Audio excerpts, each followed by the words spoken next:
سڵەوتان لێبێ خۆشەویستان. لەم زنجیرە ڤیدیۆیەدا هەوڵ دەدەین کورتکراوەی زنجیرە کتێبێک بڵاو بکەینەوە. ناونیشانی کتێبەکەمان مەملەکەتی شەیتانە کە لەلایەن نووسەری بەناوبانگ ماکوان کەریم کاری نووسینی بۆ کراوە.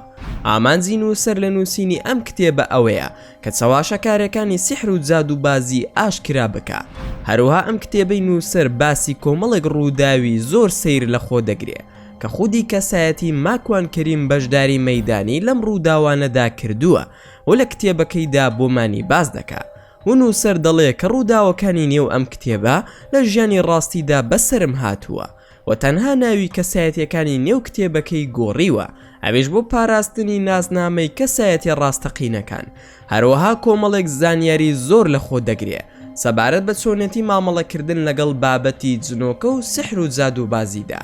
و ئەگەر هەر تاکێک تووشی حاڵەتێکی لەو بابەتە بۆیەوە چۆن بتوانێ مامەڵەی لەگەڵدا بکە. ئەمانەی باسمان کرد زانیاریە گشتیەکانی کتێبەکەن و بۆ تێگەیشتن لە تەواوی چیرۆکەکە دەتوانن بینەری بەشەکانی تری چیرۆکەکە ببن لە ڤیدیۆکانی پێش و ترماندا. بەڵام بیرتان نەچێت دەتوانن پشگیری زیاتریشمان بکەن بۆ بەردەوام بوونمان، ئەوش لە ڕێگەی لایککردنی ئەم ڤیدیۆیە و دەتوانن سبسکرایبی کەناڵەکەشمان بکەن بۆ ئاگادار بوون لە هەموو چالاکیەکانمان. ئێستاش با دەست پێ بکەین. چیرۆکەکەمان بەم جۆرە دەست پێ دەکاتەوە. زۆر جار مرۆڤەکان بە ئاشکرا هەست بە یارمەتی خودای پەروەردگار دەکەن، هەست دەکەن کە خودای گەورە لە پشتی کارەکانیانەوێ، بە بێویستی ئەوان کارەکان هەڵدەسوڕێ چونکە ئامانجێک لە پشتیەوەیەتی. زۆر جار ڕووداوەکان ڕوئەیەن بە بێویست و ئاگاداری تۆ چونکە هەمووی هەر بۆ ئامانجێکە. منیش نەمدەزانی ئەو ئامانجە هەمووی قەدەری خودای گەورەیە. ئاخر شتێکی ئاسایی نییە ئافرەتێک لەو پەڕی تاوان و بێڕەوشتی ئێستا تەنانەت ڕووی نایە تەلەفۆنیش بکات و قسەم لەگەڵ بکە، هەرچی هەیە دەیبەخشێ بۆ ئەوەی تاوانەکانی پاک بکاتەوە. ئەمە بە ئاشکرا دەستی خودای پەروەردگاری لە پشتە. پێم دەڵێن هەرگیز بە چاوی تاوان و کاری ڕابردوو تەماشای خەڵکی مەکە، بەو چاوەوە تەماشای بکە کە لە واقیعەکەدا دەژی. چۆن سوزدە بۆ خوددا نەبم لە کاتێکدا باوکی میلاد لەسەر ئیسلامەتی کوڕەکەی کە پارچەیەکە لە جەرگی دەیکاتە دەرەوە، بەڵام ئێستا خۆی شوێنی کوڕەکەی دەکەوێت بۆ مزگەوت بۆ ئەوەی چارەسەرێک بۆ کچەکەی بەدەست بهێنێ. کەسێک تەمەنی 16 بۆ 17 ساڵە کوێر دەبێ، لەوانەیە هەزارەها جار وتبێتی کە چەندە نادات پەروەری هەیە لەم ژیانەدا کە چاوەکانی لێ سندۆتەوە، بەڵام نابینابوونی ئەم کسە دەبێتە هۆکارێک بۆ چوونە بەهەشت و گەڕانەوەی دایک و باوکی و لەگەڵ خۆی دایانبات بۆ ژیانێکی باشتر. ئەمەش ناوی قەزا و قەدەری خوای باڵا دەستە. لە کاتێکدا لە جێگایەکدا دەنیشی بۆ تێرکردنی سکت یاخود بۆ چاخ خواردنەوە یان قاوەیەک یان شەربەت و ساردیەک دەخۆی، ئاشنا دەکا بە مرۆڤێک. ئەو مرۆڤە کێشەی مرۆڤێکی تری پێ چارەسەر دەکەی، تۆش خۆت بەشێکی لە چارەسەر، بەڵام هۆکاری ناسین و تەعاروفت دەبێتە هۆی ڕزگارکردنی خەڵکانی زۆر. بۆت گرنگ نییە کە ئەو کەسە ژنە یان پیاوە، گەنجە یان پیرە، چونکە خودای مەعبودمان دەفەرموێ لە ئاەتی 13 سوورەتی حوجورات. واتە ئەی خەڵکینە ئێمە هەمووتانمان لە نێرومەیەک دروست کردووە کە باوکە ئادەم و دایکە حەوایە و کردومانن بە گەلان و تیرۆ و هۆزانی زۆر بە زۆر تا یەکتر بناسن و پەیوەندیتان خۆش بێ بەیەکەوە. بەڕاستی بەڕێسترینیان لای خوددا ئەوەتانە کە زۆرتر لە خواترسە و فەرمان بەداری خوایە، بێگومان خوا زانا و ئاگایە بە هەمووان. کەواتەوە ئەزانی بە تەنها کار بکەیت و ئیشت دەڕوە، بڕوا بکە ژیان وەکو ماڵێک وایە پێویستی بە هەموو جۆرە کەلوپەلێکە بۆ ناو ماڵەکەت. لەم ژیانەدا مرۆڤەکان کەلوپەلی ئەم ژینەن تا کارەکانمان بڕوە. ئەو جۆری کەلوپەلانە لە مرۆڤەکاندا دەردەکەوێت.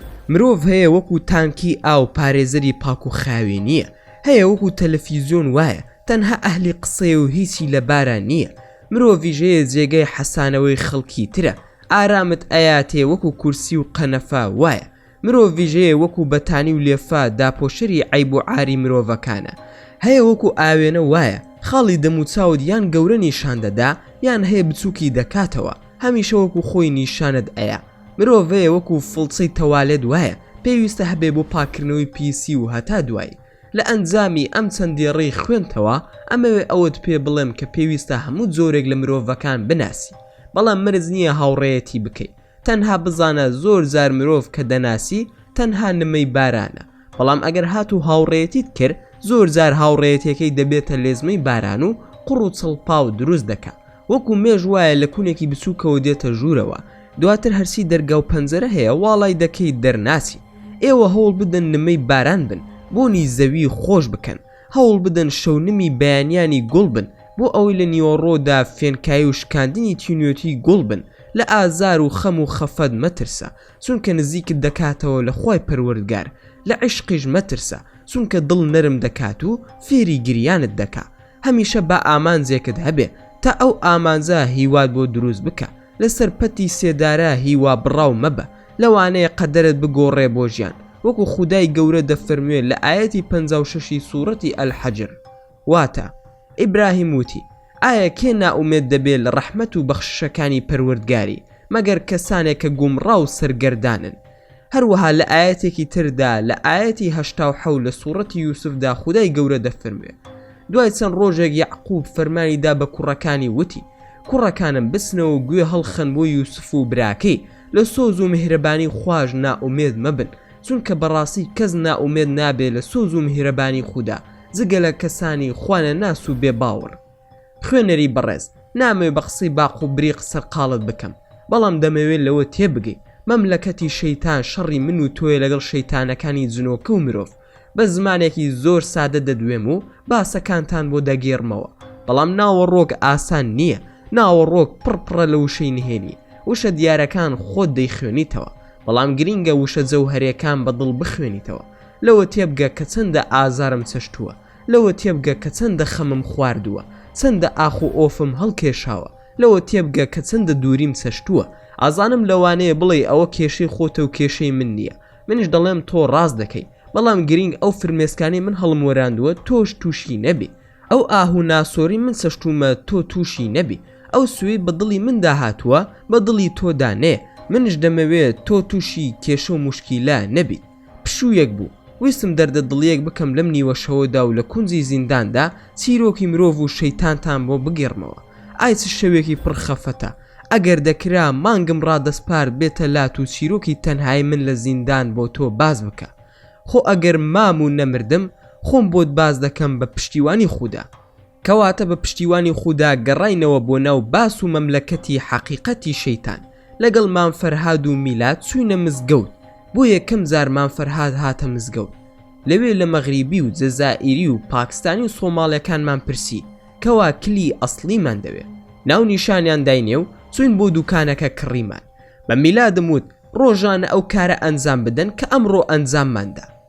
میلاد آخر من نازانم قورئان بخوێنم هەر ئەو چەند سوورەتەم لە بەرە بۆ نوێژدایان خوێنم ماکوان بزانە ئەو ئاوە بەشی چەند ڕۆژی دەکا کە تەواو بوو دێم بەسەریدا دەخوێنم بەڵکو خودای گەورە شیفای بە مامفەرهاد تکا دەکەم کاک ماکوان هاوکاریمان بکە ماکوان مامفەرهاد گیان میلا خوشکە زامە میلاد برامە و تۆژ نووری چاومی تکایە ئەو قسەیە مەکە ئەوە وەزیفەمە و من لە خزمەتتاندا مامفەرهاد ئەوەت لێ ڕادەبینم میلاد گیان باسی تر عەزیەتی کاک ماکوان نین خۆمان دەسینەوە بۆ ماڵەوە ماکوان ئەوەم پێ ناخۆشە من و تۆ بەیەکەوە لە جێگایەک بووین آخر چۆن بەزێتان دەهێڵم هەمووی دەخولەکە فەرموو با بڕۆین لەناو سیارەکەم لەسەر قورئان بوو لامبر لەبەر ئەوەی قسەمان دەکرد مامفەرهاد برا لای مەبە وەڵڵا قورئان زۆر ئارامم دەکاتەوە خۆ منیش بڕوام بە حەزرەتی موحەممەد هەیە صلی الله عليه وسلم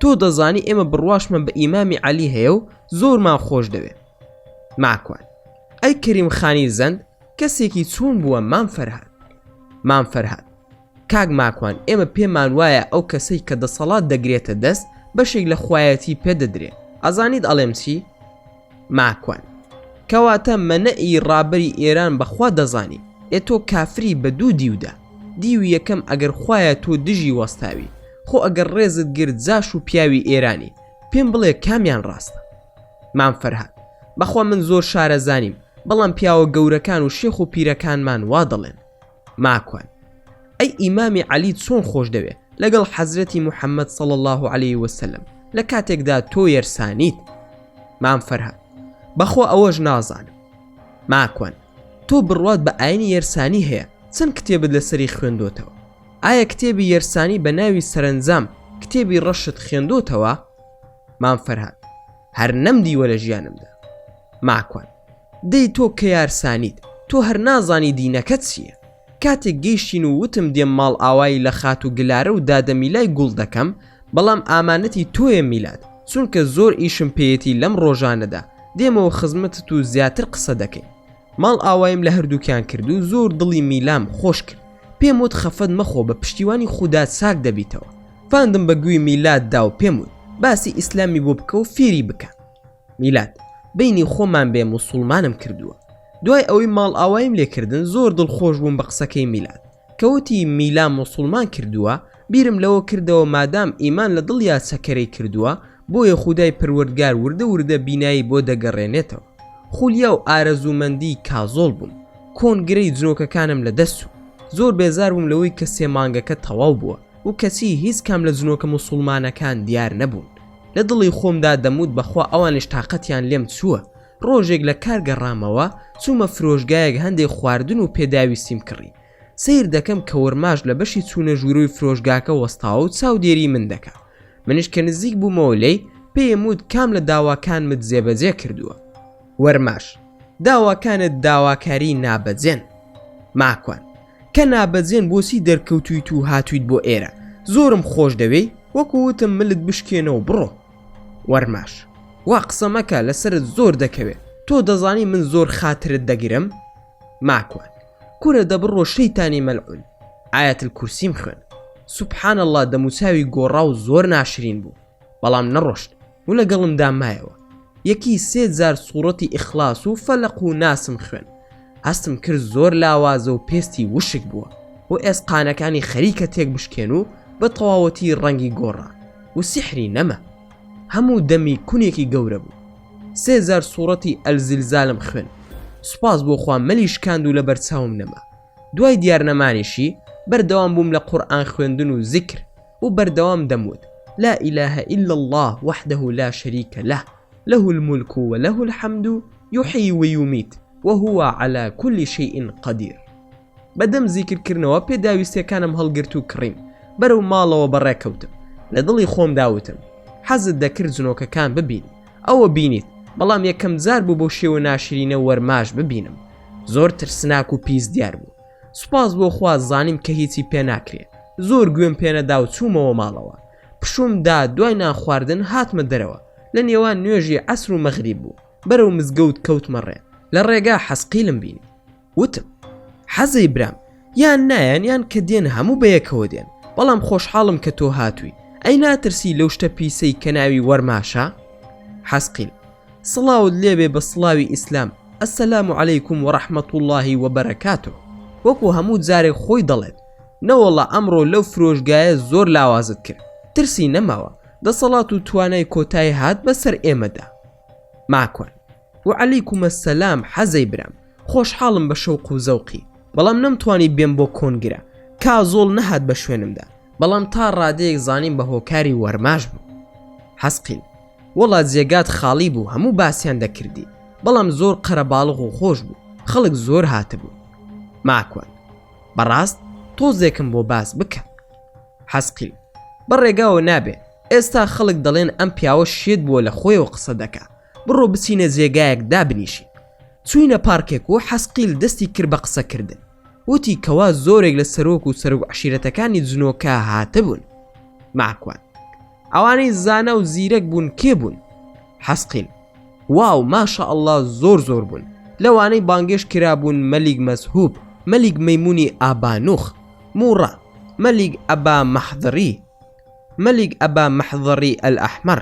ئەمانە هەموو سەرکردە و مەلیکەکان بوون. سەرۆک عەشیرەتەکانش شێخ بەرقانی خۆمان. ماکوان: بۆ شێخ بەرقان سەرۆک عەشیرەتە؟ حەسقیل: بەڵێ، سەرۆک عەشیرەتی بەرقانە. ئەوانش دوو بەشن، بەشەکەی تریان کەسێک بە ناوی بەرقانی یەهودی سەرۆکایەتیان دەکە. ماکوان: واتە ئەوەی ئێمە شێخ بەرقانی ئیسلامە؟ ئەی کێی تری لێبوو؟ حەسقیل: سید مەی تەتەڕوش، سید شەمهوش، ئەبیعی زویعە، سید تارش، عەلی شڕامید، عەلی سونادی، ئەبی یوسف، ئەبا دیباج، ئەبا مۆزیق، ئەبا نوح. ئەمانە سەرۆک عەشیرەتەکان و گەورەکان بوون هاتبوون. ئەمانە بە ملیۆنان سەرباز و خەڵکیان لەگەڵدایە. ماکوان کەوایە زۆر هاتبوون. ئەی ئەم ناوانەی کە باست کردن چین و خەریکی چین، یەکەم جارە ئەم ناوانە ببیستم.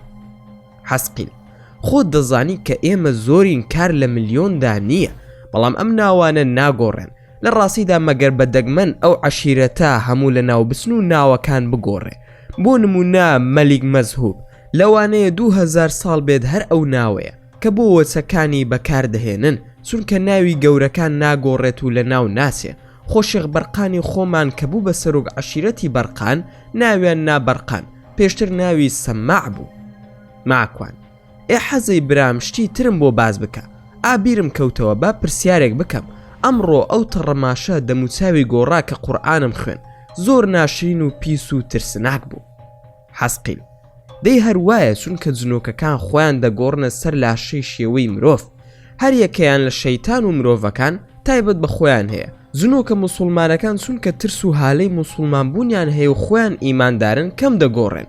ڕوخساریان جوانە، چاومان بە گشتی ڕەنگی قاوەییە، چاومان بادامیە. ئەگەر تەماشای سپێنەری چاومان بکەی هەمووی سپیە وەکو بەفر وایە، لە ڕادە بە دەرسپایەتی دەبینیت. وایە یان نا؟ ماکوان وەڵا حەزەی برام وا باسی دەکەی خەریکە معجیبی چاوتان دەبم. حەسقیل هەر بەڕاستیمە، تەماشای بکە هەموو جنۆکە موسڵمانەکان گلێنەی چاویان هێلکەییە. ماکوان ئەی شەیتانەکان چۆنن؟ حەسقیل ئەوان چاویان جۆرا و جۆرە، هەیانە پرتەقاڵیە یان نارنجیە، هەیە زیویە، مرۆییان هەیە، هەشیانە سەوزە، بە گشتی هەموو ڕەنگەکانیان هەیە. زۆربەیان قژیان زەردە یان زیویەکی ڕۆشنە، پێستیان دەگۆڕێ لەگەڵ ڕەنگی قژیان، بە زۆری ڕەنگی قژیان دەتوانی کەسایەتیان بناسی. ماکوان تەنها شەیتانەکان ڕەنگیان دەگۆڕێ؟ حەسقیل ئەو مەبەستم تەنها موسڵمانەکانە لە گۆڕانی پێستیان، بە دڵنیاییەوە شەیتانەکانیش دەگۆڕێن بەڵام جیاوازترن. ماکوان چۆن؟ حەسقیل جنۆکە کافرەکان زیاتر پێستیان وشکە، ڕەنگیان خۆڵەمێشی ماتە. ئەگەر جوان سەرنج بیت چاویان داقلی شاوە بێ پرژانگن، دەمیان گەورە و لێویان نییە. ماکوان ئەمڕۆ ئەو هیچ و پوچەم بینی وابوو، بەڵام پێشتر هەستم کرد ئاساییە. حەسقیل بۆ ماوەیەک ئاسایی دەیان بینی، بەڵام کە ڕوقیەت خوێنیان زۆر مایتەوە لەگەڵیان بە تەواوەتی هەستیان پێ دەکەی. ماکوان ئەمڕۆ وەرماش هەڕەشەی لێ دەکردم. حەسقیل هەمیشە هەڕەشەکانیان بە جددی وەربگرە، چونکە ئەمانە زۆر ڕق و بێبەزەین. عەزاب و ئازاری خەڵکی دڵخۆشیان دەکات. ئەمانە دەستیان لەگەڵ شەیتانی جنۆکە و شەیتانی مرۆڤ تێکەڵە. ماکوان جارێکی تریش بۆت باس کردم کە ئەمانە ئازار و ئەشکەنجا دڵخۆشیان دەکات. حەسقیل بڕوا بکە باشترین دڵخۆشیان و خۆشترین کاتەکانیان ئەوەیە کە ببینن خەڵک گاڵتا بە یەکتری بکەن، یان خۆیان گاڵتا بە مرۆڤەکان بکەن و پێیان ڕابێرن.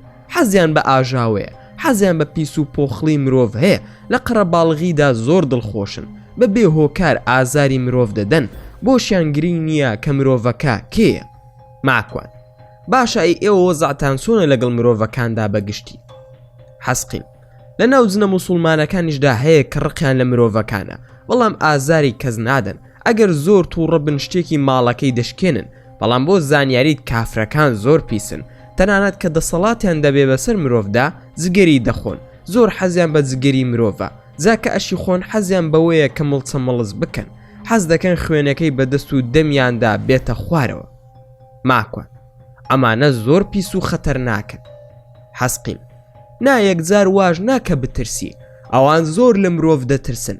هەر کارێک دەکەن دژی ئێوە خێرا لە ترسا تووشی هەناسە بڕکێ دەبن کە زۆریان بۆ دێ هاواری خوا دەکەن فریایان بکەوێت. ماکوان بۆ بڕوایان بە خودا هەیە؟ حەسقیل هەرسی جنۆکە هەیە لەم بوونەدا هەمووی بڕوای بە خودا هەیە، بەڵام ئیبلیس و دار و دەستەکەی زۆرێکیانیان هەڵخەڵەتاندووە بە درۆ و قسەی بێمانە و پڕوپوچ. ماکوان باشە ئەم ئیبلیسە بە تەنها چۆن ئەم هەموو شتەی پێدەکرێت؟ حەسقیل تەنها نییە، زۆرن.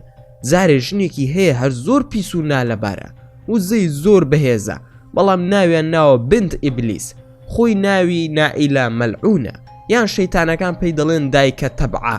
بۆ زانیاریت لە هیندستان دەیپەرستن، بازی ئەدەنی و قوربانی بۆ دەکەن بۆ ئەوەی لە شەڕی بە دوور بن. ماکوان جا چۆن زانیان ئەمە ژنی ئیبلیسە؟ حەسقیل لە هیندستان ساحیر و کتێبی سیحر زۆرە، لە کتێبەکانیان هەیە بە ناوی مەرجان و جادوو، لەوێ دەریانیان هێناوە و ساحیرەکانش پێیان خۆشە خەڵکی ئەو کارە بکە. ماکوان ئیش و کاری چییە ئەم مەلعونە؟ حەسقیل زیاتر لەگەڵ ئافرەتە بێدینەکان کار دەکا، مرۆڤە کافرەکان تووشی وەسوەسە دەکا، ناهێڵێ کەس شوو بکە، بە تایبەت ئەو کچانەی کە تەمەنیان هەیە و ئێوەی مرۆڤ پێیان دەڵێن قەیرە، کاری خەڵکی سەرکەوتوو تێک دەدا بۆ زانیاریت وەرماش لەنەوەی ئەو نائیلە مەلعونەیە. ماکوان ئەی بەنعەلەت بن، پەنا دەگرم بەخوا لەم شەیتانانە. حەسقیل ماڵت ئاوا بێ من بۆچی هاتووم بۆلات، خەریکە کارەکەی خۆم لەبیر دەسێتەوە. ماکوان خێر حەزەی برام بۆچی هاتوویت و چیت هەیە پێم بڵێ. حەسقیل شێخ بەرقان دەیوت بابەتێک ئامادە بکە لەسەر جنۆکە و ناسینی ماکوان بۆ جنۆکەکان وەکو لێکۆڵینەوەیەک. سوڵتان زۆر خۆشحاڵ بوو کە شێخ بەرقان باسی تۆی کردبووی، وتبووی ماکوان کەسێکی بتوانایە کە نەتوانی لە کۆنگرەکە بەشدار بی، پلانیان هەیە کە بێت بۆ لامان و کۆڕێکت بۆ بگرن کە زۆرێک لە سەرۆک عەشیرەت و مەلیکەکان بانگ دەکەن. هەروەها دەیوت بەردەوام بێت لەگەڵ میلا، ئەم دەرمانی ناردووە وتی با لەگەڵ ئەوەی کە کردوویەتی بەردەوام بێ، ئەمەشی تێکەڵ بکە، بە پشتیوانی خودای پەروەردگار چاک دەبێتەوە. ماکوان ئەم دەرمانە چییە؟ حەسقیل پێم نییە، خستومەتە ناو سندوقی پۆستەکەتان کە ڕۆشی تۆ بۆ ماڵ دەری بهێنە، لە ناو زەرفێکی شیندایە وەکو خۆڵ وایە. ماکوان چۆن بەکاری بهێنم؟ حەسقیل لەگەڵ گوڵاوەکە تێکەڵی بکە و بەیانیان کە لە خەو هەڵدەستێ با چاوی پێ بشوە. شێخ بەرقان دەیوت با لە تاریکیەوە یەکسەر نێتە بە ڕووناکی خۆر. ماکوان واتا چۆن تێناگەم؟ حەسقیل بۆ نمونە بەیانی کە لە خەو هەڵدەستێ ڕاستە و خۆ لە جێگایەکی تاریکەوە نێتەوە بە ڕۆشناییەکی زۆر، با لە ژوورەکەدا بمێنێتەوە، هەرچەند خولەکێک پەردەی ژوورەکە لا بدا تا چاوی ڕادێ لەسەر ڕۆشناییەکە، خۆ ئەگەر چاوی کراوە بێ لەبەر هەتاو نەیکاتەوە، با لەبەر ڕووناکی بەهێزدا دانەنی شێت تا ماوەیەک. ڕوونە ئێستایا خودنا. ماکوان ڕوونە ئەی دەرمانەکە چییە؟ حەسقیل دەرمانەکە چەند زۆرە گوڵ و گیایەکە، نازام لای ئێوە ناوی چییە کە هاتی خۆت لە شێخ بەرقان بپرسە. باشە یا خودنا. ماکوان زۆر باشە، خوای گەورە پاداشتی بداتەوە. ئەی کۆڕەکە کێیە؟ حەسقیل نازانم، ئەویش لە کاتێکی نزیکدا ئاگادارت دەکەمەوە، من دەبێ بڕۆم کاتی نوێژی مەغریبە. ماکوان پەلە مەکە ئەی سەسیل، کازۆڵ و میا و جەماعەت کەی دەبینم؟ حەسقیل قسە دەکەینەوە، من دەڕۆم خواد لەگەڵ جارێ. لە پڕ حەزە دیار نەما و منیش چووم بۆ مزگەوت، نوێژەکەم کرد و گەڕامەوە بۆ ماڵەوە. تەماشای سندوقی پۆستەکەم کرد، زەرفێکی شینی تیا بوو کە کرمەوە دەرمانەکە وەکو تۆز وابوو، بەڵام بۆنی زۆر خۆش بوو. تەلەفۆنم کرد بۆ مام فەرهاد هەواڵی میلادم پرسی. مام فەرهاد هەر وەکو خۆیەتی، بەڵکو سبەی نییە بیت، ئاوی ترم بۆ هێناوە لە دەریاوە، قورئانی بەسەردا بخوێنە. میلادیش ویستی تەلەفۆنت بۆ بکە، بەڵام ئەو لە لام دانیشتووە هەندێک کاری پێتە. ماکوان با بفەرمێ، بە پشتیوانی خودا سبەی نییە دێم کە لە ئیش تەواو بووم. میلاد کاک ماکوان ئەو کسە تەلەفۆنی بۆ کردم، دەیوت بە مامۆستا ماکوان بڵێ لەگەڵ مندا دەیەوێ بمان بینێ، نازانم تەلەفۆنی بۆ خۆت کردووە یا خودنا. ماکوان نەوەڵا تەلەفۆنی نەکردووە، ئێ باشە کاتی لەگەڵ دابنێ و با بیبینین، یان پەلەمەکە تا سبەینێ بەیەکەوە قسەی لەگەڵ دەکەین. میلاد زۆر باشە لە خزمەتتان، بەڵام بیرن نەچێ میلا ئاوی نەماوە کە قورئانی بەسەردا خوێنرابێ. ماکوان پشتیوان بە خودای گەورە، دوای ئەوەی لە کار گەڕامەوە یەکەم ئیشم ئەوە دەبێت کە بێمە خزمەتی ئێوە. میلاد دایکم دەیەوێت قسەت لەگەڵ بکە. گلارە خانم کاک ماکوانگیان لەگەڵ خێزانی بەڕێزت قسە بکەم؟ ماکوان بە خۆشحاڵیەوە، یەک خولێک بۆستە با بانگی بکەم. خێزانم بانگ کرد لەگەڵ گلارە خانم قسەیان کرد، نزیکی 10 خولێک زیاتر. پاشان خێزانم هادوتی سبەینی لە ماڵی دایکی میلاد داوەتین، چونکە پێشتر باسی میلاد و خانەوادەکەیم کردبوو بۆ خێزانم. سبەینێ دوای کار دەرچوین بۆ ماڵیان و میوانداریەکی شاهانەیان کردین و خواردنێکی پاک و خۆش و جوانیان دروست کردبوو. منیش دەستم کرد بە خوێندنی سوورەتی ئەلنور بەسەر ئاوی دەریاکەدا و پەڕی گوڵە باخەکەم تێکرد و هەندێک لە دەرمانەکەی حەسقیلم تێکرد. بەردەوام بووم لە خوێندنی قورئان، تەماشای حەوشەکەم کرد حەسقیل لای داری گوڵە باخەکە وەستا بوو. زانیم ئیشی پێمە، چوومە لای باخەکە و دەستم برد بۆ گوڵەکە و وتم با هەستت پێ نەکەن. حەسقیل: دەرمانەکە ڕەزیلی تێدا مەکە، هەمووی تێکە بۆ جارێکی تر بۆت دەهێنم و دەیخەمەوە هەمان جێگا، چونکە من بەکارم هێناوە زۆر باشە. ماکوان: باشە، من ویستم تۆزێکی لێ هەڵبگرم، بەڵام مادام بۆم دەهێنی کێشە نییە. حەسقیل: بێخەم بە بۆت دەهێنم، هەروەکو پێم وتی کاتێک لە تاریکی ئەڕواتە بە ڕۆشنایی بەهێز وردە وردە ڕۆشنایی بدا لە چاوی. ماکوان: خوای گەورە بیخاتە میزانی حەسەناتە. خوا حافیزیمان لێ کرد و گەڕامەوە بۆ سەر تەشتە ئاوەکە و قورئانم بەسەردا دەخوێن. کارەکەم تەواو کرد لەگەڵ میلا و خێزانم، نوێژمان بە جەماعەت کرد و زۆر دوعای خێرم کرد بۆ میلا و داوام کرد لەوانش دوعای خێر بۆ میلا بکەن. ئەڵبەت مەبەستم میلاد و خێزانم بوو. پاشان بە مامفەرهاد و میلاد و دایکم وت پێویستە ئاگادار بن لە ڕۆشنایی زۆر بەهێز ئەم چەند ڕۆژە ئاگاداری بن. ئەوەی کە حەسقیل پێمی وت هەموویم پێیان وت. بە میلادم وت هیچت دەربارەی ئەو کچە بۆ باوکت و کەسوکارت باس کردووە؟ میلاد: نەخێر کاک ماکوان، هیچ نازانم. ماکوان: من دەڕۆم لەگەڵ باوکت قسە دەکەم و تۆش تەلەفۆنی بۆ بکە بزانە چی دەوێ، پێشی بڵێ ماکوان لای منە. میلاد: باشە کاک ماکوان، ئەی ئاوی گوڵاوەکە نەکەین بە چاوی میلادا؟ ماکوان: با تۆزێک تاریک بکە، ئەو کات بە پشتیوانی خوددا کارەکە ئەنجام دەدەین، بەڵام ئێستا دەمەوێت لەگەڵ باوکت قسە بکەم، تۆ بڕۆ تەلەفۆن بکە بۆ کڕۆنیکە. مامفەرهادم بان کرد هەموو باسەکەم بۆ گێڕایەوە لە سەرەتاوە چۆن ناسیومە، چۆن میلادی کوڕیم ناسیوە کە پێویستە بەهێز و بازووی میلاد و تەکنیکی جەنابەت ئەو کچە ڕزگار بکەین. وتم خۆ تۆ ئەگەر لەبەر ئیسلامەتی نایکەی ئەوە هیچ نەبێ کوردە و لەسەرمان پێویستە هاوکاری بکەین. مامفەرهاد: چی لێم داوا دەکەی بۆت بکەم؟ ماکوان: میلادم بۆ بەهێز بکە و لەو کارانەی کە میلاد پێویستی پێیەتی، چونکە من هیچی لێ نازانم، وەکو پارەش خەمن نەبێ من هاوکاری دەکەم. مامفەرهاد: کوورە بابە عیبە، هەر باسی پارە مەکە، بەسەر چاو، بەڵام میلاد زۆر بەهێزە و زۆری لێ دەترسم. خوای گەورە ڕەحمی کردووە کە خۆی کوڕێکی بە ئەدەب و ئارامگرە، جابۆیە دەڵێم خەمن نەبێ کارەکەی پێ ئەنجام دەدرێ، منیش ئاواتمە ڕۆژێک لە ڕۆژان مەدالیایەکیان پشتوێنێکی ئاڵتون بەرێ. ماکوان: باشە خودای گەورە سەرکەوتووی بکە، بەڵام من نازانم کارەکە چۆنە، هەوڵ بدەن ئاسانکاری بۆ ئەو کچە بکەن، چونکە خێرێکی زۆر گەورەیە و بێکەس و کارە. میلاد ئێستا قسەی لەگەڵ دەکا، نازانم چی ڕووی داوە، هەست دەکەم ڕووی نییە لەگەڵ من قسە بکە. مامفەرهاد: دڵنیا بە وەکو کچی خۆم تەماشای دەکەم، هاوکاری تەواوی میلادیش دەکەم، بەڵام با دایکی نەزانێ، ئەگینە ناهێڵێ یاری بکە، میلادیش زۆر بە قسەی دایکی دەکات و لە قسەی دەرناچێ. ماکوان: ئەی ئافرین، ئاگام لێبوو میلاد تەلەفۆنەکەی داخستەوە، لەگەڵ منداڵەکانی من و خوشکەکەی یاریان دەکرد. بانگم کرد وتم چی ڕووی داوە. لە ماڵی مامفەرهاد نانمان خوارد و پاشان ڕوقیەی شەرعی و دەرمانەکەی حەسقیلم کردە ناو ئاوەکە. لە کۆتاییدا باسی کڕۆنیکا و بار و گوزەران و چۆنێتی ناسینی میلادی کوڕیم کرد بۆ مامفەرهاد. لە دانیشتنەکەمان بەردەوام بووین. میلاد قسەی لەگەڵ کڕۆنیکا کرد، ئاگام لێبوو نەیدەویست لە بەرچاوی باوکی باسی تەلەفۆنەکەیم بۆ بکە کە لەگەڵ کڕۆنیکا چیان وتووە. ماکوان: میلاد براکەم وەرە بزانم چی ڕووی داوە. کڕۆنیکا شتێکی هەبوو کە تایبەت بێ بە کێشەکەی یان هەرویستی قسە لەگەڵ تۆ بکە؟ میلاد: بەڵێ قسەی زۆری پێبوو، پێشم وت کە قسە لەگەڵ کاک ماکوان بکە، وتی لە ڕووم نایەت خۆت قسەی لەگەڵ بکە. ماکوان: چی بووە، چی ڕووی داوە؟ میلاد: ئاسایی قسە بکەمیان کاتێکی تر.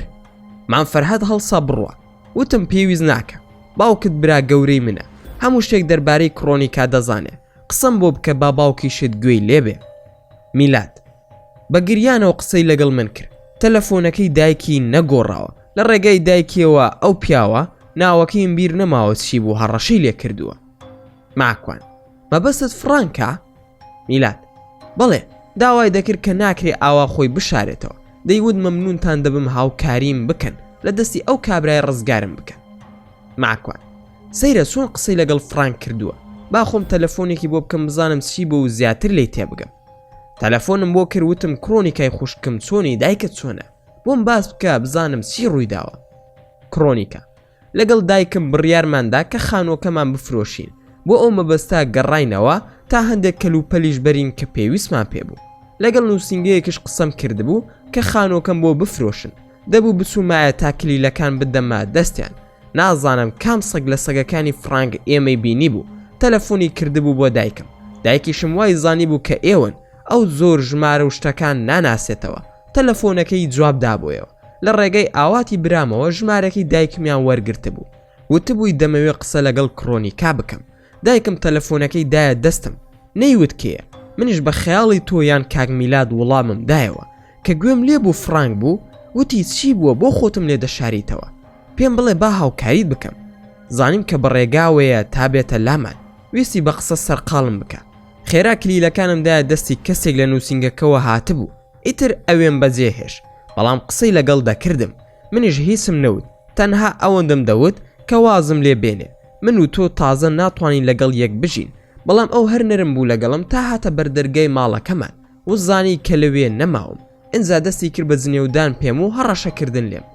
پێم وت هەڕەشەم مەکات دەنگەکەت هەمووی تۆمارە و ئەیدەمە دەست پۆلیس. وتی بڕۆ بیان دەرێ. جا منیش ئەو کۆنتراکتەی کە ئیمزات کردووە ئەیدەمە دەست پۆلیس. منیش پێم وت بڕۆ بیدە بە پۆلیس و یەکسەر تەلەفۆنەکەم داخستەوە. چەند جارێک تەلەفۆنی کردەوە هیچ وەڵامیم نەدایەوە. ئەوە هەموو ڕووداوەکە بوو. ماکوان زۆر باشە.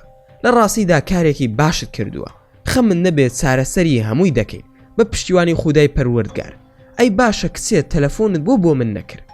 کڕۆنیکە بەخوا ماکوان بەقەدەر هەموو دنیا شەرمت لێ دەکەم. زۆر خەجاڵەتی دەردەبڕم کە قسەت لەگەڵ دەکەم. دەنا نازانی کە چەندە بەڕێز و نزیکی لێم. ئەوەی منی هێشتۆتەوە لەم دنیاە تەنها تۆیت. قسەکەم پێ بڕی وتم نەو قسەی تر بکە. مام فەرهاد گوێی لە قسەکان بوو. وتم خوشکی عەزیزی منی خوای گەورە کارت بۆ ئاسان بکە. دڵنیا بە کە لە پشتر وەستاوین و من و کاک میلاد کە سوکاری تۆین. ماڵ ئاوایم لێ کرد و بە مام فەرهادم وت گوێت لە قسەکانی بوو چی دەڵێت و چی لێ تێدەگەی خوێندنەوە چیە و چی بکەین بۆی باشە. مام فەرهاد وەڵا دەڵێم با بڕۆین ئەوەندەی لێ بدەین تا هەناسەیتیان نامێنێ. ماکوان ئەزانم ئەوە بیرکردنەوەی هەموو کوردیەکە و ئاساییە بەڵام با پلانێکمان هەبێ. مام فەرهاد پلان ئەوەیە چەکوشێک بدەم بە سەریدا. ماکوان ئاوان نابێ. ئەی میلاد تۆ هیچ پلانێکت هەیە؟ هیچ شتێک شک دەبەی بۆ ئەوەی ئەو کەسە لە دەستی ئەو بەرازە ڕزگار بکەین؟ میلاد بەخوا کاک ماکوان ئێوە چی بڵێ من ئەوە دەکەم. پلانی من قسەی ئێوەیە. ماکوان مام فەرهاد من پلانێک لە مێشکمدایە. ماوەی مانگێکە ئەم سەراوسەری پێ دەکەم. با بۆت باز بکەم تۆش دوای قسەی خۆتی لەسەر بکە و با میلادیش ڕای خۆی لەسەر بڵێت و زیاد و کەمی بکە. هەردووکیان گویان شل کردبوو بۆ پلانەکەم. کاتەکە تەواو بووم لە باسکردنی هەردووکیان وتیان ئێمە ئامادەین. زۆر سوپاسم کردن و وتم ئاخر دەبێت لەگەڵ ئەو ستافا هەمووی قسە بکەم تا بتوانین بەبێ کەلێن و بە تەواوەتی کارەکە ئەنجام بدەین. چاوەڕێم بکەن با لەگەڵ چەند هاوڕێیەکی تریشم قسە بکەم. لەگەڵ ماڵ و منداڵ خۆمان ئامادە کرد و ماڵ ئاواییان لێ بکەین. چون ماڵ ئاوایی لە میلا و دایکی بکەم.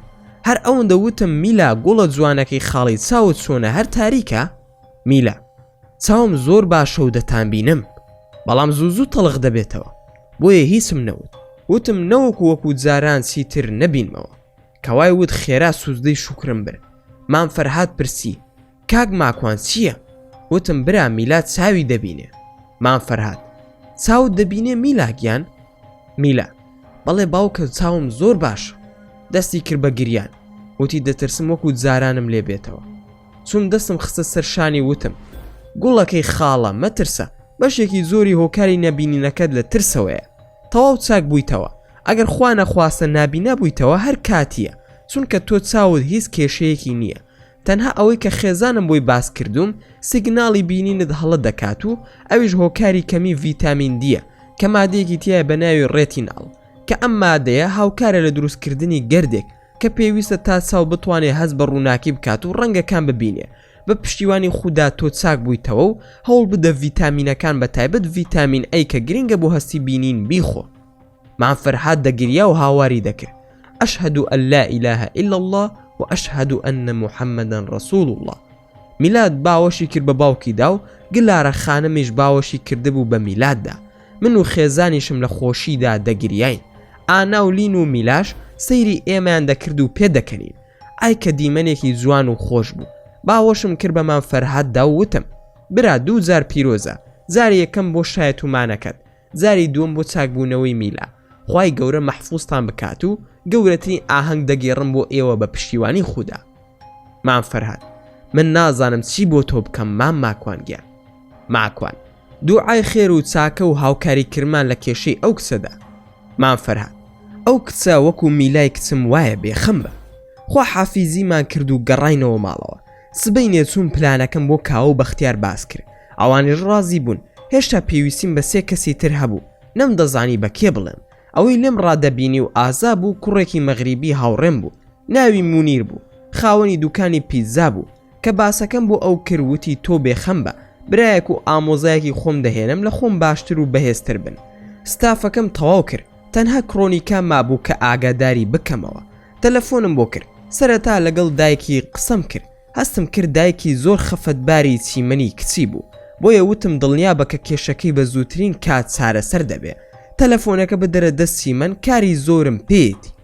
ماکوان جوان گوێ بگرە بزانە چیت پێ دەڵێم و پلانەکەمان چییە. سەرەتا دەبێ بە فرانک بڵێ کە شوت کردووە بە کوڕێکی خزمی خۆت ناوی ماکوانە. بانگی دەکەی بۆ جێگایەک دەڵێ دەیەوێ بتبینێ. کڕۆنیکە کەی پێی بڵێم.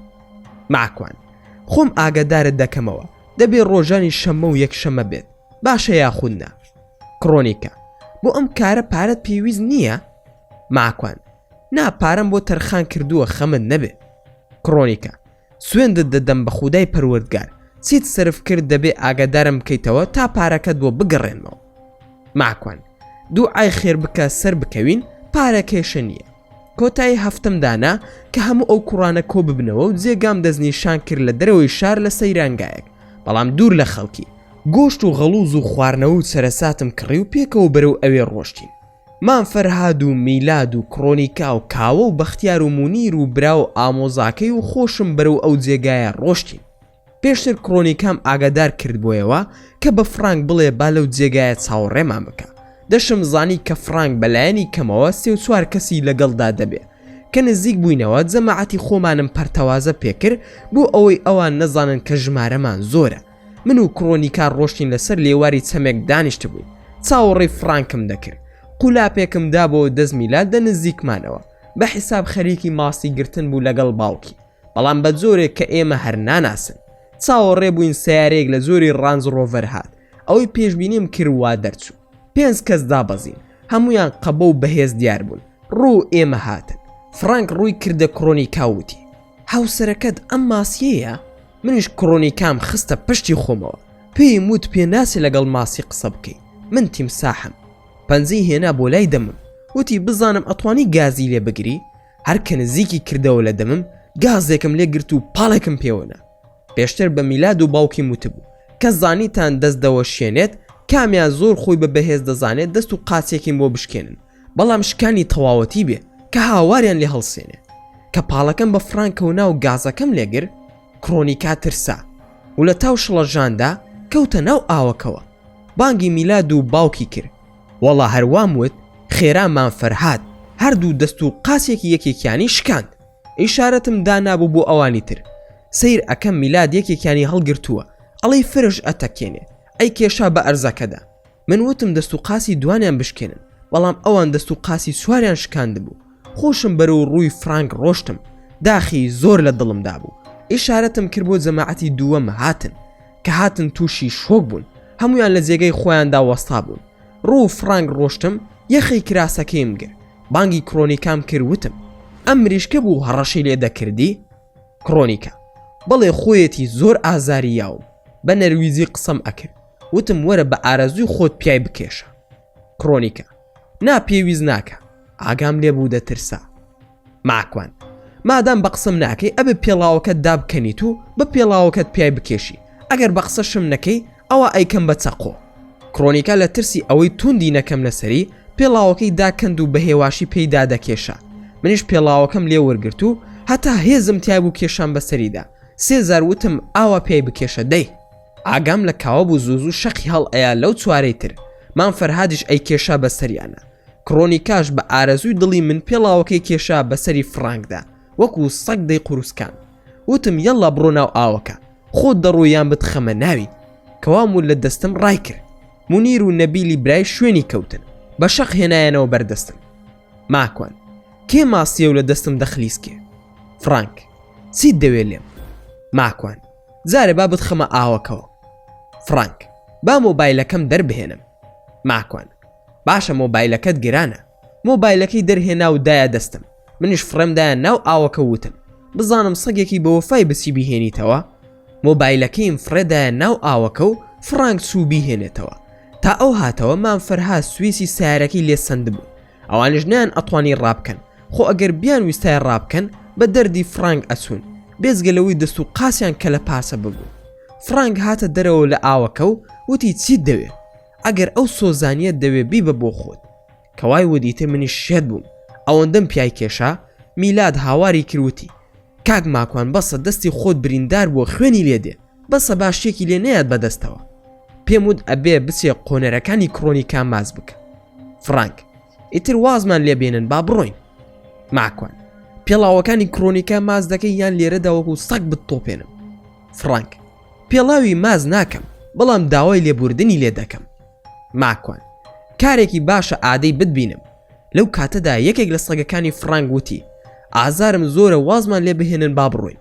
وەڵا قسەکەی تەواو نەکردبوو. میلاد پەلاماریدا دەستێکی شکاندبوو، وەڵا ئەوەی تریشی قرتەی لێوە هات. دەبوو بە زمانی ئەوان قسەیان لەگەڵ بکەم، چونکە ئەمزانی ئەوان مافیان و ڕەحم لە دڵیاندا نییە، بۆیە نەدەبوو من بە ڕەحم بم بەرامبەریان. وتم فرانک ئێستا کاتی قسەکردنمانە، فێری قسەکردن بوو یان جارێ ماوتە فێرت بکەین، کەمێکی ترت پیا بکێشم یان بەسە؟ فرانک: فەرموو بزانم چیت دەوێ. ماکوان: ئەم هاتنەت میوانداری من بوو، بەڵام دڵنیا بە ئەم زارە من دێم بۆلات. باش بزانە کە من هەموو شتێک دەزانم. تۆ بە جۆرێک لە جۆرەکان خۆت بە مەفیوز دەزانی، بەڵام تۆ مریشکیت، من بە مەفیوزی لەدایک بووم. جیاوازیمان زۆرە. لێرە تۆ ناتوانی ئەوەی دەتەوێت بە کورد و فارس و عەرەبی بکەیت. ئێمە زۆرین، تۆ مریشکەکانت ئەگەر 10 کەسیش بن ئەوە ئێمە 100 کەسین. جا کارێک مەکە کە کار و ژیانت لێ تێک بدەم. ڕوونە ئێستا یاخودنە. فرانک: باشە با بڕۆین. ماکوان: ستێلای کست خۆش دەوێ؟ فرانک: بە دڵنیاییەوە. ماکوان: ئاگاد لە کچەکەت بێ، ئاگاد لە کار و کاسبێکەشت بێ، تێگەیشتی یاخودنە. فرانک: باشە، وازم لێ بهێنە با بڕۆین. ماکوان: هەڵسن ملتان بشکێن، وەکووتم چاوەڕێ بن، ئێمە دەبینە میوان. فرانک بە تۆنێکی هەڕەشە ئامێز وتی: باشە، چاوەڕێتانم. ماکوان: دەبێت زۆر باش چاوەڕوانم بی، بەڵام ئەم جارە خەڵکی بەهێزتر بانگ بکە، با گیرفانیان پڕ بێ لە فیشک. فرانک: وازمان لێ دەهێنی بڕۆین؟ ماکوان: ملتان بشکێنن، چاوەڕێی چیت؟ تۆزێکی ترتان لێ بدەین یان دەڕۆن؟ فرانک: سویسی سیارەکەمان بنەوە. بە چاو ئیشارەتم کرد بۆ مام فەرهاد بیانداتەوە، ئەویش بۆی فڕێیان هەڵیان گرتەوە ڕۆشتن. ئێمەش دەستمان کرد بە گۆشت برژاندن. ئاگام لێ بۆ عەرەبەکان زۆر سەرسام ببوون بە میلاد و باوکی. من و مام فەرهاد چووینە گوێی چەمەکە و کڕۆنی کاشمان لەگەڵ بوو. عەرزیانم کرد کە ئەم پلانی ئێمان سەرکەوتوو بوو. پلانی بی دەبێت تەواو بکەین بۆ ئەوی بزانین کاردانەوەیان چی دەبێت. مام فەرهاد: زۆر باشە، سوپاس بۆ خوا، زۆر باش بوو. ماکوان: ماشەڵڵا، زۆر بەهێزی، خوای گەورە تەمەندرێژ و لەش ساغت بکە، بەڵام تخوا جگەرە مەکێشە بامان دوود نەکە. مام فەرهاد: ئینشاءڵڵا کەی پلانی بی دەست پێ بکەین. ماکوان: با بڕۆین لەگەڵ جەماعەت قسە بکەین، ئەوانیش ئاگادار بن. کڕۆنیکا زۆر بێدەنگ بوو. هەستم کرد کە زۆر ترسا بوو، زۆر شەرمەزار بوو کە ئەو هەموو کوڕە باشە هاتوون هاوکاری دەکەن، بەڵام شەرم وەکو چارشێ و دای پۆشی بوو. لەگەڵ هەموو ستافەکە کەوتینە قسەکردن و پلانی بی کەوتە جێبەجێکردنەوە. کاتمان دانا بۆ ڕۆژی سێشەممە. پێم وتن بەڵام ئەبێ ئەوە بزانن کە ئەم جارەیان زۆر ترسناکە، لەوانەیە لێدان بخۆین و ئازارمان پێ بگا یان ناڕەحەتمان بکەن. لە ئێستا و ئەگەر ئەزانن لە تواناتاندان نییە و بۆتان ناکرێ، با کەسێکی کا بخەمە شوێنەکەتان. ئەمە بە مانای ترسنۆکی نییە، مانای وایە تەنها ئەوەندەم پێ دەکرێت. سوپاس بۆ خوا، وەڵامی هەمویان پۆزەتیڤ بوو. ئەوەی کە زیاتر خۆشحاڵی کردم مام فەرهاد بوو کە خۆی بە خاوەنی کێشەکە دەزانی. لای عەرەبەکان وتمان کە کڕۆنیکا کچی مام فەرهادە، هەرچەندە ئەوان نەیان دەزانی بە تەواوەتی کێشەکە چییە، بەڵام زۆر هاوکار بوون. بەڕاستی خەڵکی مەغریب زۆر مەرد و جوامێرن. ڕۆژی سێشەممە کاژمێر چواری دوای نیوەڕۆ هەمومان بەیەکەوە ڕۆشتین بۆ پێشانگای سیارەی فرانک. کوڕەکانم دابەش کرد، من و کڕۆنیکا بەیەکەوە ڕۆشتین. قۆڵی کردبوو بە قۆڵمدا. مام فەرهاد لە تەنیشمەوە دەڕۆشت، میلاد لە تەنیش کڕۆنیکاوە. زۆر بەهێمنی خۆمان کرد بە پێشانگاکەدا، بە هێواشی و لەسەر خۆ تەماشای سیارەمان دەکرد. فرانک لە ئۆفیسەکەیەوە سەیری دەکردین. یەکێک لەوانەی کە لەگەڵی دابوو بینیم دەستی لە ملیا بوو. چوون بۆ لای وتم: دەستت چۆنە؟ وتی هاوڕێ لەعنەتیەکە زۆر ئازاری داوم لە سێ لاوە شکاوە. ماکوان ئەگەر عاقڵ نەبن ئەمڕۆ کەلەتان ئەتەقێنین، ڕوونە یاخودنا. من پەیوەندیم بە هیچەوە نییە، بڕۆ لەگەڵ فرانک قسە بکە. کەوای ود خۆشحاڵ بووم، زانیم ترس لە دڵیاندا دروست بووە، هیچیان بۆ ناکرێ. فرانک هاتە دەرەوە لە ئۆفیسەکەی، هات بۆ لام و وتی چیت دەوێ؟ زۆر گوێم پێی نەدا و مەشغوڵی سیرکردنی سیارە بووم. دوای ماوەیەک بە دیارمەوە وەستا. وتم پێم نەوتی من دێم دەبم بە میوانت، تۆ زۆر بێ ئەدەبی و هیچ ئەتەکێتێک نازانی، میوانداری چۆن وا دەبێ؟ فرانک چیت دەوێ؟ من وازم لە کڕۆنیکا هێناوە بۆ تۆ، تاو من بیری لێ ناکەمەوە. ماکوان بیری لێ دەکەمەوە، دەمێ کۆنتراکتی کیکبۆکسینەکە بەتاڵ بکەمەوە، یان ئەتەوێ هەرسی سیارە هەیە لێرەیە هەمووی بسووتێنم بە فەرمانبەرەکەشەوە. فرانک وەرە با بڕۆینە ئۆفیس قسە بکەین، عاقڵ بە و هیچ مەکە. ماکوان تۆ بڕۆ، ئەم سیارەیە زۆر جوانە، با تۆزێ تەماشای بکەم. دێم لاسۆ لە بەرچاوم، جوانی ئەم سیارەیە هەیە منی کردوم کە تۆ دەبینم هەموو گیانم دەبێ بە بورکان. جارێ بڕۆ ون بە لە بەرچاوم. کەوام وت خێرا ڕۆشت. کاوە هات بۆ لام وتی لە فیلمی جۆن ویکس ئەچی، ئەوەندە قورسی مەکە لە سەریان، ئاگاد لیان نییە چۆن تۆقیون بیان کە بە هاوڕێ. ماکوان نابا هەر دوور بن، با نەمان ناسن دوای بزان کە ئەم ستافە تەنها لەبەر تۆڵەسندنەوە لەوان کۆبووینەتەوە، ئەوە یەک دێن تۆڵەمان لێ دەکەنەوە، هەرگیز ناهێڵم بمان ناسن. کاوە ڕاست دەکەی ئەمانیان نییە ئەم کافرانە. ماکوان دوور مەکەونەوە لە یەکتری، هەمیشە تۆ بەختیار بەیەکەوە بن، ئەو سێ مەغریبیەش با بەیەکەوە بن. مونیرم بۆ بنێرە قسەی لەگەڵ دەکەم. مونیر هات بۆ لام و وتی ئەبوو ئانا چی دەوێ؟ ماکوان هەوڵ بدەن وەکو پاسەوان وابن، چاوتان لە هەموو دەور و بەر بێ، حەز بکەن کە بە دوای شەڕدا دەگەڕێن.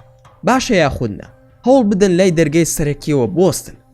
مونیر بێخەم بەوا دەکەین، کڕۆنیکان بردوو چوون بۆ ئۆفیسەکەی فرانک. میلاد و باوکیشی لە نزیک ئۆفیسەکەەوە وەستا بوون. فرانک چی دەخۆنەوە؟ ماکوان باشە خەریکە فێری میوانداری دەبی، من قاوەیەک دەخۆمەوە، کڕۆنیکاش ئاو. فرانک هەڵسا خۆی قاوەیەکی بۆ من هێنا و ئاوێکشی خستە بەردەم کڕۆنیکا. وتی من ناتوانم ئەو کۆنتراکتە بەتاڵ بکەمەوە، چونکە دەبێت کۆمپانیا بەتاڵی بکاتەوە. بۆ شکاندنی فرانک لە بەرچاوی کڕۆنیکا وتم ڕاست ئەکا؟ کڕۆنیکا بەڵێ ڕاست دەکا. ماکوان چارە چییە؟ ڕێگە چارەم دەوێت. فرانک مانگی 3 ساڵی داهاتوو من هاوکاریتان دەکەم، لەوێ بە وەرزشوانێک دەڵێم یان بزانم چۆن کۆتایی پێ بهێنم. ماکوان تۆ ڕازگۆنی، پێویستم بە تۆ نییە، چونکە کێشەی تری بۆ دروست دەکەی. فرانک پەیمان دەدەم کێشەکە چارەسەر بکەم. ماکوان ئەمە چۆن دەکرێت تێم بگەێنە؟ فرانک ویستی قسە بکە. وتم پەلەمەکە با ئەو هاوکارم بانگ بکەم گوێی لێبێ، چونکە ئەو ئیشانەم بۆ ڕێک دەخە. بانگی میلادم کرد، ها دوای زانی دەڵێم لە فرانک بدە. وتی کاک ماکوان دەستی بشکێنم؟ ماکوان نا تەنها گوێ بگرە. فرانک ئێوە لە دەشکاندنە زۆر زیرەکەن، دەستی 4 کەستان شکاندووە بەس نییە؟ خۆم تووڕە کردووتم تۆ یاری بە گیانی خەڵک دەکەی، چەند جارە خەڵکی بێتاوانت کوشتووە، وا نەزانی کەوێنە و ڤیدیۆی کارە بێماناکانت دەست ناکەوێ. لای زۆر کەس هەیە دەستشکاندن باشترە لەوەی کە خەڵک دەرخواردی گورگ و پڵنگ بدەیت. فێری دەم درێژی مەبە و کیسەیەک هەوا بخە ناو دەمت بۆ گەنی دێت. فرانک باشە من کاتی شەڕم نییە و نامەوێ شەڕ بکەم. ماکوان کەی کاتی شەڕت هەبوو وەرە بۆ لای من، هەمیشە کاتم هەیە بۆ شەڕ و دەسم بەتاڵە، ڕوونە یاخودنا. فرانک واز لەو باسە بهێنە باتێت بگەێنم چی دەکەین؟ ماکوان میلاد من تااقەتم نییە گوێ لەم هیچ و پوچە بگرم، تۆ گوێی لێ بگرە بزانت چی دەڵێ، کە تەواو بوو تۆ بۆمی باز بکە. کڕۆنیکا هەڵسە با بڕۆین. هاتینە دەرەوە، بە کوردی بە میلادم وت وەرە قەو قەڵەمی لێ وەربگرە، ئەوەی دەیڵێت بینوسە، با لە بیرت نەسێتەوە. من هاتمە دەرەوە بە یەکێک لە فەرمانبەرەکانی وت بڕۆ قاوە بۆ هاوڕێکانی من بەرە. چوومە سەر بۆ نیتی سیارەیەک دانیشتم، کڕۆنیکاش لە بەردەممدا وەستا بوو. کڕۆنیکا مامۆستا ماکوان تۆ زۆر سەیری، پێدەچێ هونەرمەند بی. ماکوان بۆ وا دەڵی چی بووە؟ کڕۆنیکا زۆر مافیایی، یان جوانتر بڵێم زۆر بە جوانی دەوری مافیا دەبینی، ئەوەندەی تر سەرسامت کردم، خوای گەورە لە منت نەسێنێ، نازانم چۆن پاداشتت بدەمەوە، نازانی ئێستا چەند هەست بە ئارامی دەکەم. ماکوان باشە لە کوردەواریدا دەڵێن وەرە خۆت بۆ بۆرە پیاو بە کوشدا، دەڵێن بە دەردی خوا مردووە، بە من دەڵێیت مافیا لە کاتێکدا هەموو ئەوەی دەیکەم لە بەرخاتەی تۆیە، پێویستە وابم ئەمانە ڕەحم بە کەس ناکەن، خۆت باشیان دەناسی. کرۆنیکە: وەی بەخوا مەبەستم خراپ نەبوو، مەبەستم ئەوە بوو نازانم چۆن بۆت باز بکەم، واتە ئەوەی دەیکەیت لێت دێ. ئاخر تۆ نازانی ئەم سەگە چەندە چاوقایمە، تۆ لەوانەیە هەستی پێ نەکەی، من دەزانم چەندە شکۆی شکاندووە، من ئاگام لە قسەکردنیەتی چۆن زەلیلت کردووە، لەبەر ئەوە دەڵێم تۆ هونەرمەندی، ئەم ڕۆڵی تۆ دەیبینی ڕۆڵی ڕاستی ژیانی خۆت نییە، بەڵام کە دەیبینم دڵی هەموو ژیانت مافیا بوویتە. بەڕاستی من زۆر جار شەرمم لێ دەکردی، ئێستا شەرمیشت لێ دەکەم و زۆریشت لێ دەترسم. ماکوان: هەمووی لەبەر خاتری تۆی و لەبەر خاتری سەرپۆشەکەی سەرتە، دەمەوێت شکۆی ئەو حیزابە ون نەبێ، بەڵام لەم سەگا زۆر دەترسم کە لە ژێرەوە شت بکە، لەبەر ئەوە دەبێ ئاگاداری خۆمان بین، لە بەرچاوی نەبین و بە جێگە و مەکانمان نەزانێ. کرۆنیکە: زۆر ڕاستە، بەڵام هەز دەکەم وانەیەکت داوەتێ هەرگیز لە بیری ناسێتەوە، دەستی هاوڕێکانیتان شکاندووە کە وەکو سەگ وابوون، بڕوا ناکەم بوێرن تەماشاتان بکەنەوە. لەم قسانەدا بووین مام فەرهاد هات بۆ لام. مام فەرهاد: شوشی مێزەکەی نایلۆنی پێوەیە، ئەڵێم با هەردووکمان بچینە ژوورەوە و تووڕێی بکەین، با هەردووکمان بکێشین بە مێزەکەیدا و بیشکێنین، ئینجاش بڕۆین، بەڵام تۆ بە هێواشی پیای بکێشە با دەستت ئازاری نەگاتێ، بەڵام من بە قایمی پیای دەکێشم، پێت چۆنە؟ ماکوان: تۆسی دەڵی لە قسەت دەرناسم، بڕۆ با بڕۆین. بەیەکەوە چوینە ژوورەوە، بە میلاد دەمود ئەوە چی دەکەن، تەواو نەبوون ئەم مریشکە درۆت لەگەڵ دەکایان بەڕاستێتی. میلاد: ئەوەی دەیڵێ لە ڕۆتیناتی کارەکە دەینووسم، ئەگەر زانیمان درۆ دەکات دەستێکی دەشکێنم. ماکوان: ئیشەکەتان تەواو بکەن. بە کوردی بە مام فەرهاد مود وەرە دابنیشە خۆت ئامادە بکە، بکێشین بە شوشەی مێزەکەدا و بیشکێنین. هات دانیشت، وتم ئێستا تووڕەی دەکەم تا ئێمەش تووڕە بین. بە هێواشی و بە پێکەنینەوە بە فڕانکم و درۆمان لەگەڵ نەکی، چونکە تۆ درۆزنی، خوای گەورە کردی کەوان پێوت تووڕە بوو. فرانک: من یارمەتیتان دەدەم، کەسی ئێوە پێم ئەڵێن درۆزن. هەروای ود من و مام فەرهاد کێشامان بە مێزەکەدا و ورد و خاشمان کرد، لە تاواندا حەپەسە. هەمیشە خۆی پەروەردگار هاوکاری ئەو کەسانەیە کە دوو کار بەیەکەوە ئەنجام دەدەن، ئەوەی پێداویستی ئەو کارەیە کوی دەکاتەوە و چی لە توانایدایە ئەنجامی ئەدا لە ڕووی کاری دنیاییەوە، پاشان پشت بە خۆی گەورە دەبەستێت و تەوەکولی پەروەردگارێتی. ئەم دەرئەنجامە لە پێغەمبەری خواوە صلی الله عليه وسلم بۆمان بەجێماوە. ئەگەر بە چاوی شیکاریانەوە تەماشای ڕووداوەکانی سیرەتی پێغەمبەر صلی الله عليه وسلم بکەین، هەوڵی یەکەمی هەرسی هێزی مادیە کۆی کردوتەوە، ئەوەی کە لە توانایدا بووە، و پاشان تەوەکول بە خودای گەورە کارەکەی ئەنجام داوە. نمونە زۆرە، هەر لە غەزای بەدرەوە تا دەگاتە غەزاکانی تر و هەموو ئەوەی تێیدا بەدی دەکرێت. خۆ ئەگەر شکست هاتبێ ئەوە بە دڵنیاییەوە یەکێک لەو دوو دەرئەنجامە ناڕێکن و یان کەم و نوقسان بووە، وەکو نمونەی ئوحود. ئەم پێشەکیەم بۆ ئەوە بوو کە ئەوەی لە تواناماندا بوو لە هێز و کاری مادی بەکارم هێنا لە بەرامبەر فرانکدا. تەوەکولم بەخوای خۆم هەبوو، کارەکەشم لە پێناوی پەروەردگار بوو بۆ ڕزگارکردنی خوشکێکی ئیماندار. من و مام فەرهاد پلانماندا نابوو کە زیاتر ترس و بیم بخینە دڵی فرانک و هاوکارەکانی. هەردووکمان خۆمان تووڕە کردو، کێشامان بە مێزێکی شوشەدا کە بۆ چای و قاوە خواردنەوە لە بەردەمماندا دانرابوو. شکاندمان و فرانک حەپەسا. مونیر و نەبیل و سەمیر بەپەلە هاتنە لامان. وتم ئاگاداری هاوکارەکانی فرانک بن، هێشتا قسەکەم تەواو نەکردبوو. مونیر چوو هاواری کرد: لە جێگەی خۆتان نەجوڵێن. ڕوون کردە فرانک وتم: کەی تۆ دەبی بە مرۆڤ وەکو مرۆڤ بەڕێزەوە قسە بکەی؟ فرانک بە هێواشی و نەرمی: ئێوە شەڕ دەگێڕن، من هاوکاریتان دەکەم. ماکوان: هاوکاری بەڕێز و احترامەوە دەبێ، تۆ هاوکارنی درۆ دەکەی، جێگای متمانەمان نی، دەبێت کارێک ئەنجام بدەیت بزانین کە تۆ ڕاستگۆی. فرانک: چیت دەوێ بیکەم؟ ئەوەی لە توانامدایە ئەنجامی ئەدەم. ماکوان: من دەمەوێت بە تەواوەتی کرۆنیکای خێزانم لە مێشک و کارەکان تا بسڕیتەوە، ئەوە ئیشی یەکەم و کۆتایی منە لەگەڵ تۆدا، ڕوونە یاخود نا. فرانک: هەموو زانیاریەکم داوە بە هاوکارەکانی، وەکو خۆشم کرۆنیکا پیرۆزت بێت و نەک لە مێشکمدا سڕیومەتەوە، بەڵکو نامەوێ هەربی بینم. ماکوان: ئەوە کارێکی باشە، کەواتە با بڕۆین، تاقیشت دەکەمەوە بزانم ڕازگۆ بووی لەگەڵماندا یاخود نا. فرانک: تکایە نامەوێت تۆش ببینم. ئیتر کۆتایی هات بە هەموو شتێک. ئەم قسانەی زۆر بە زەلیلی کرد. ماکوان: ئەگەر کێشەکان کۆتایی پێبێت بە دڵنیایەوە منش حەزم بە شێوە نییە و نامەوێ بتبینم، بەڵام سوێن دەخۆم ئەگەر شتێکی نەخوازراو ببینم لە خۆت یان هاوکارەکانت ئەوی بە خەیاڵتدا نەهاتووە ئەنجامی ئەدەم. یاڵا جەماعەت با بڕۆین. ئەو پلانەشماندا نابوو کە ئەگەر هات و تەلەفۆن بۆ پۆلیس بکەن ئێمە شتمان ئامادەکردبوو بۆ ئەوی خۆمان دەرباز بکەین لە دوای ئەوانیش. باش بوو هیچ لەو بارەیەوە ڕووی نەدا. گەڕاینەوە هەموو سوینەوە سەرکاری خۆمان. بە کڕۆنیکا وت کە کوی پێخۆشە بڕوات نیشتە جێبێت و تەنها پلانی سیما بوو ئەنجامی بدەین. ئەویش بۆ دڵنیایی کڕۆنیکا. ئەویش بریتی بوو لەوەی کە کڕۆنیکا جارێ خۆی نیشانی فرانک بدە بزانێت سی ڕوودەدا. ئەو کارش بەس بوو کە تەنها من و میلاد و مانفەرهاد لەگەڵ کڕۆنیکادا لە شانۆیەکدا کارەکتەر بین. دوای 2 هەفتە زانیمان کە فرانک دەسێتە کام قاوەخانە دادەنیشێ.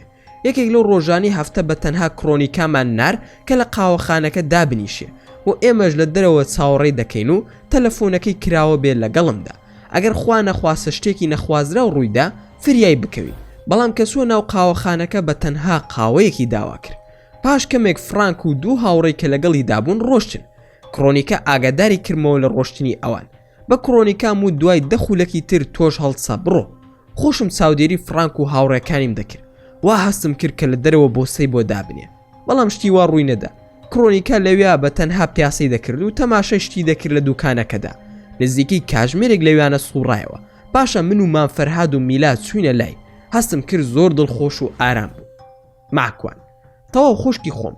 ئیتر پێویست بە ئێمە نەماو بڕۆ ئازادی تا کاتی ئەوە دێ کاکە میلاد کۆنتراکتی کارەکەی تریشت بەتاڵ دەکاتەوە بە پشتیوانی خودا. کڕۆنیکە واتە ئیتر ناتان بین و حەقتان نییە بەسەرمەوە؟ مانفەرهاد کچی خۆم بۆ ناتبینین. ئەگەر پێت خۆشە خۆت و دایکت وەرن من بەشێک خانوم هەیە بەکرێ ئەتان دەمێت تا خۆتان پێتان خۆش بێت لەوێ بمێننەوە. دایکی بەڕێزت وەکو دایکم وایە تۆش دڵنیا بە وەکو میلای کسم چاودێری دەکەم ئەگەر کاک ماکوانیش ڕازی بێ. ماکوان من نەک ڕازیم بەڵکو ئەگەر ئەوان ڕازی بن من زۆر مەمنونت دەبم. ئیتر ئەو دڵە ڕاوکەیەم نامێنێ. کڕۆنیکە بەڕاستی من هەستم ئەکرد کە زۆر بێکەسم.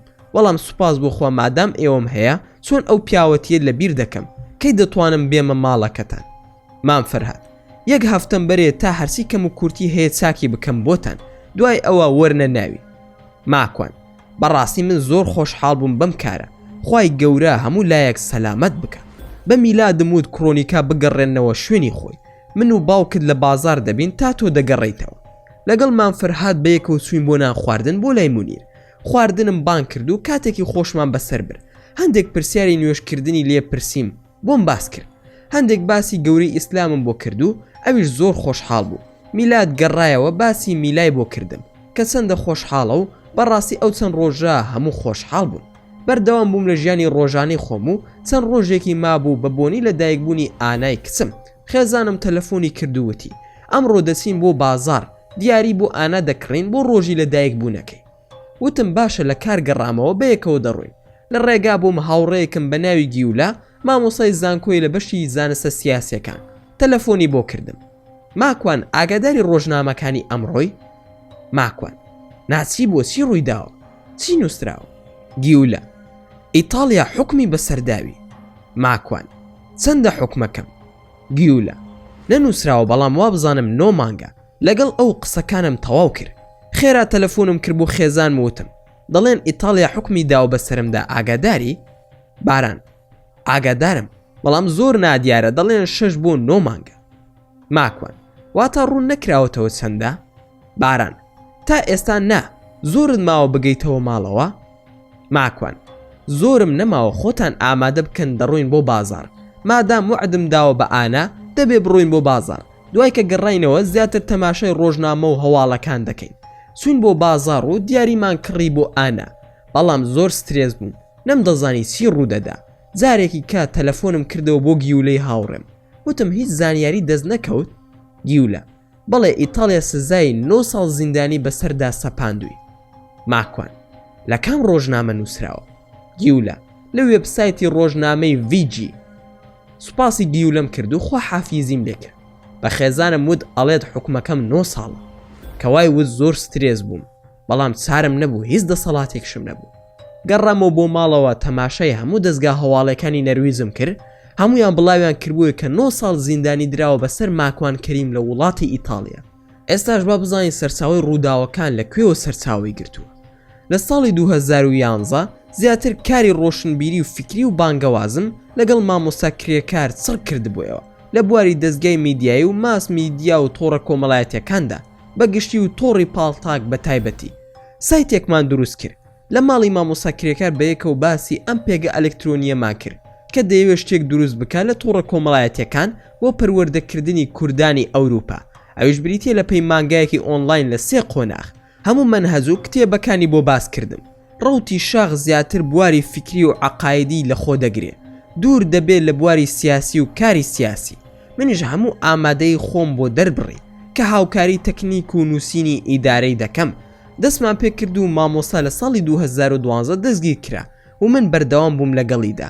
هەر لەو ساڵدا مامۆستا لە زیندان بوو. کێشە دروست بوو لە نێوانی من و خالیدی برای مامۆستا. مامۆستا نامەیەکی ناردە دەرەوە کە گوایە من لە کارکردن سڕ کراوم و دەبێ ماوەی 6 مانگ سزا بدرێم. کێشەکە لەوەدا نییە کە مامۆستا وەکو برایەکیان مامۆستایەکی عەزیز تووڕە بێ لە من، چونکە بە دڵنیاییەوە ڕێزی دەگرم و قسەی ناشکێنم، بەڵام بەداخەوە ڕەوشەکە بەو شێوەیە بوو. ئەو ئێوارەی من سوبم بۆ زیندان بۆ سەردانی و بەیەکەوە بووین. قسەمان کرد و نێوانی من و ئەو زۆر ئاسایی بوو، بەڵام گرژیەکی زۆر لە نێوانی من و خالیدی برای ڕوویدا. هەر لەوێدا کۆتایی هات. بۆ ئێوارەکەی مانگی ڕەمەزان بوو. بربانگم کردەوە، تەماشام کرد ئەو نامەی کە ئاماژەم پێدا لە پێگەی دووربین بڵاو کراوەتەوە کە گوایە من سڕ کراوم لە کار بۆ ماوەی 6 مانگیش دوور خراومەتەوە، کە بەداخەوە هەموو ئەمەی ڕوویدا ویستی مامۆستا خۆی نەبوو، بەڵکو ویستی خالیدی ڕەنجدەری برای بوو بۆ ئەو نامەیە.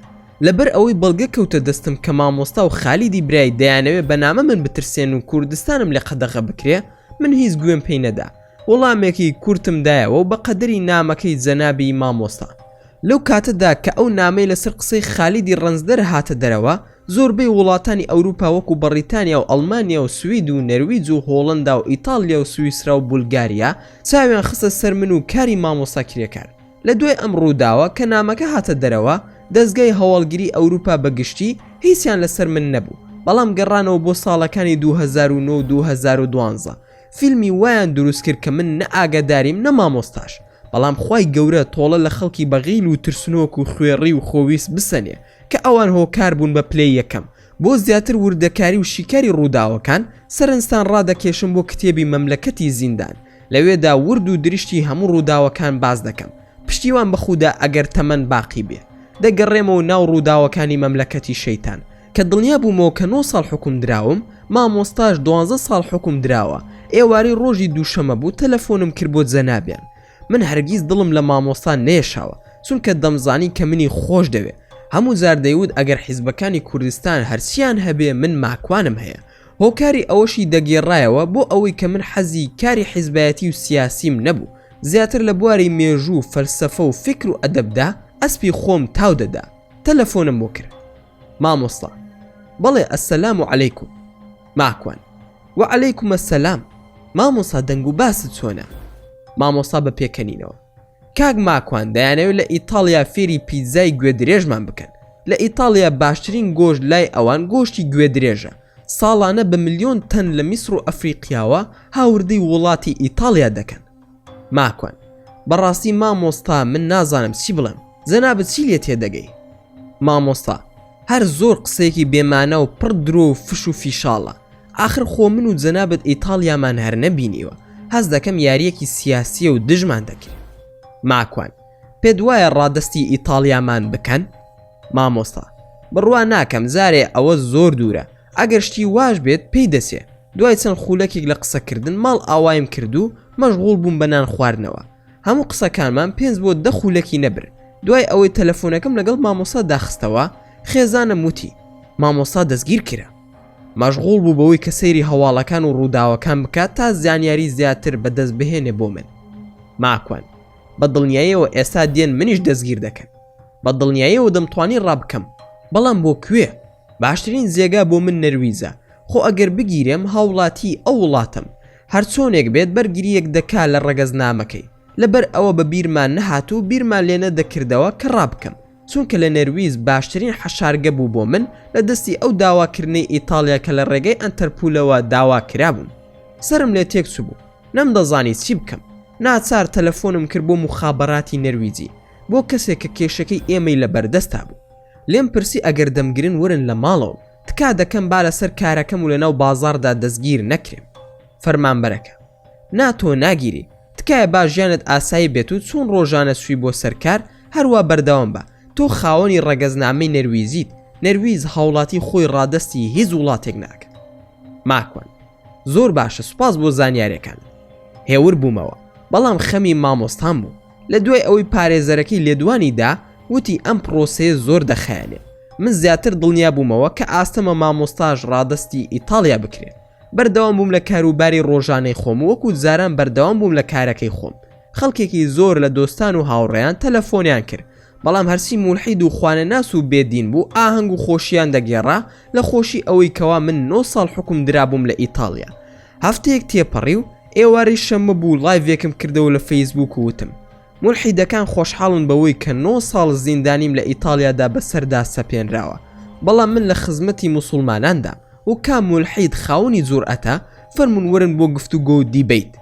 سوپاس بۆ خودا هەرچی مولحید و خوانەناسەکان بوون دەهاتن بۆ گفتوگۆ و دیبیت بەسەر شۆڕیەوە دەگەڕانەوە پاشان قسەکانیان دەبۆ جێگەی کۆمیدیای خەڵکی موسڵمانان وا پێیم برد لە دوای ئەو ڕووداوە زۆربەی خەڵکی لێم دوور دەکەونەوە و دەترسێن بەڵام ڕێک پێچەوانەکەی ڕاست دەرچوو زیاتر لە زاران موسڵمانان هاوکارم بوو ستافەکەم ئەوەندە بەهێز بوو لە هەموو بوارەکانی کاری میدیا و ڕۆژنامەوانی بۆ بانگەواز و کاری فکری و چاپی کتێب و دەستگای میدیایی بزاف کە دەستگایەکی میدیایی بوو زیاد لە 50 بۆ 60 راپۆرتی فکری و مێژووی و ناساندنی مولحیدەکانی دروست کرد کە بەشەکان بریتی بوون لە مۆنتاژ و نووسین بڵاوکردنەوەی چالاکیەکان لە ڕادە بەدەربوون لەگەڵ ئەوەی فشاری مولحیدەکان زۆر بوو لە سەرمان نەک بە هۆکاری فکری و توانای عەقلیان نا بەڵکو بە هۆکاری ئەوەی پاریان ئەدا بە فەیسبوک و خەڵکی پرۆفشناڵ هاوکاری دەکردن بۆ سوتاندن و باندکردنی پەیج و ناوی فەیسبوکەکەمان بەڵام سوپاس بۆ خوا هیچ کاریگەری ئەوتۆی دروست نەکرد لە سەرمان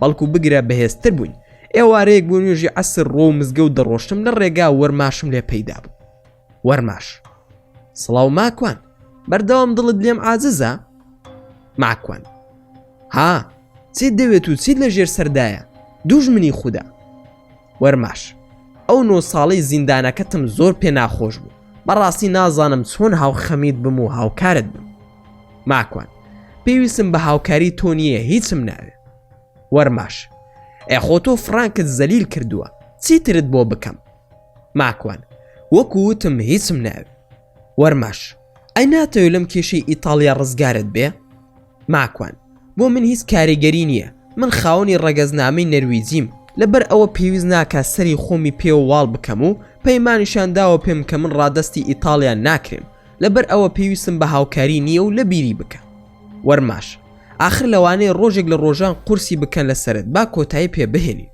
ماکوان بڕوا ناکەم خۆ ئەگەر هەر قورسیان کرد لەوانەیە لە نەرویز سەر لە نوێ ئەم کێشەی بۆ من بکەنەوە و منیش دەزانم لە ڕووی یاساییەوە هیچ یاسایی نییە و منیش باش دەتوانم بەرگری لە خۆم بکەم وەکو وتم فشار بۆ خۆت مەهێنە و بیری لێ مەکەرەوە چونکە من بیری لێ ناکەمەوە وەرماش باشە من دەڕۆم کاتێکی خۆش ماکوان خۆشتر خوا ئەکا تۆ لە پێش چاوم ون دەبی ئەوەندەم زانی لە بەر چاوم ون بوو چوون بۆ مزگەوت دوای 2 ڕۆژ حازیان دەردەچوون بۆ حەج چوون بۆ فڕۆکەخانە بۆ بەڕێکردنی کاوە فاتمە خانم و کڕۆنیکا و ئەوانم بەڕێ کرد دیسان سەرقاڵ بوومەوە بە ژیانەوە بەڵام بەداخەوە بۆم نەبوو لە نەرویز دەربچم چونکە لەلایەن ئیتالیاوە داوا کرابووم لەلایەن پۆلیسی ئەوڕۆپۆل لە هەر جێگایەک دەستگیر بکرامایە ڕادەستی ئیتالیا دەکرام منیش بە سروشتی خۆم حەزم بە گەڕان و سەفەرە هەموویم لێ قەدەغە کرابوو ئەڵبەت دەمتوانی بسمە وڵاتانی ئاسیا و ئەفریقیا بەڵام ئەوروپام لێ قەدەغە کرابوو ئەگەر بە فڕۆکە سەفرم بکردایە